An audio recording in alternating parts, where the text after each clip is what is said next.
gentlemen and ladies. This morning, the topic that we are going to tackle is all about leadership. Okay, but before we define the real meaning, okay, let us have first the activity. Group yourself into two. Then you designate one team leader and members. Then you act as a supervisor. Do you agree? Sir, yun na naman activity natin, sir. Di ba, sir, ginawa na natin yun?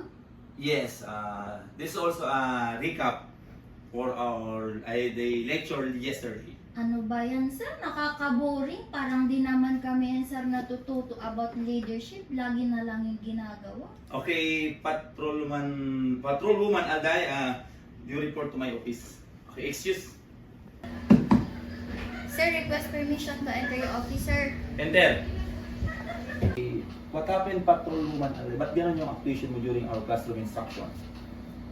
Kasi po, sir, parang wala po kasi ako, sir, sa klase.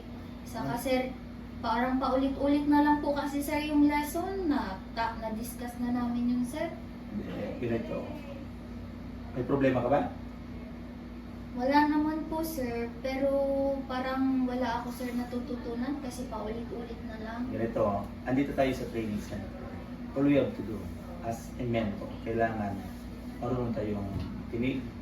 Then, para ma-apply din natin. Kasi nagtuturo tayo ng discipline, respect. Kung sa atin mismo, hindi makita sa estudyante natin, sa mentor.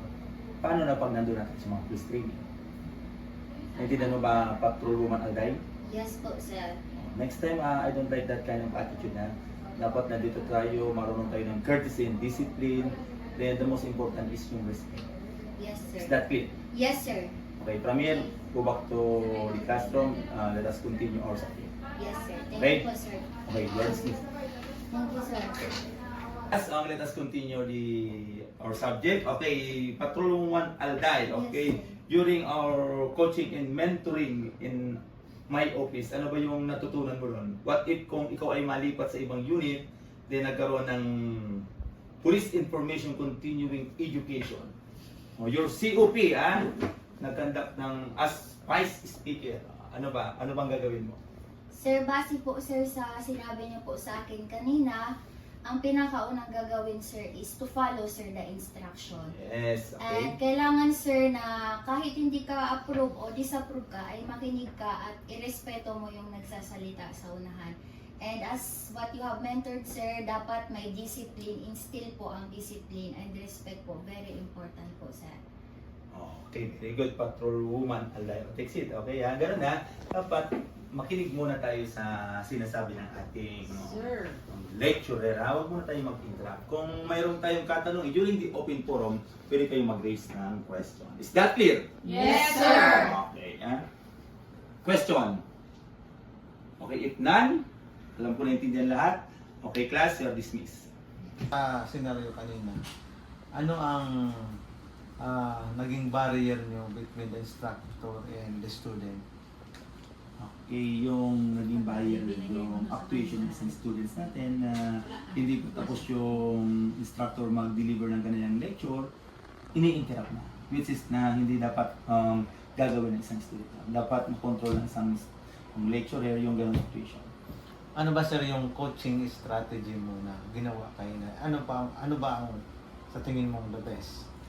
Sabi ko nga kanina, you listen, then sabi ko, i-pwede natin yung courtesy and discipline. Sabi ko nga, wala namang problema na makinig. Sumunod tayo kung ano yung instruction na binibigay. Kasi sabi nga, yung hindi sumusunod sa instruction, talagang mahirap pag siya ay lumabas. Or mahirap din ituro dun sa ating mga police training. Sa mga ganyan sir na mga classroom instruction na may mga gano'n na incident, how did you manage the difficult conversation? Well, nag-ad-lib na lang tayo yan. Or, pinapatawag ko yung students doon sa office para yung part ng leadership style yun na hindi mo siya pwede pagalitan in front of many people. Sa tingin mo sir, yung conflict resolution technique na ginawa mo kanina, effective ba yun? Or may yun na sir yung Yes, pinaka most effective? very effective yun. Kasi hindi mo pwede siyang as instructor, leader doon na nagpa-facilitate sa classroom instruction, huwag mo siyang sisigawan. Kasi sabi ko nga, para ka makapag-earn ng respect, dapat vice versa yan. Sa scenario sir kanina, merong ka pa bang i-improve for in case magkaroon ng another incident sir, during classroom instruction? Siguro sa atin as mga facilitator, as instructor, magawa na lang ng ibang scenario na siguro sometimes ang instructor may mga lapses din, di ba? Pero dapat ang instructor hindi mo na magpakita sa students na may lapse din, doon mo na lang ang time na i-call mo yung attention niya. That's all sir, thank you.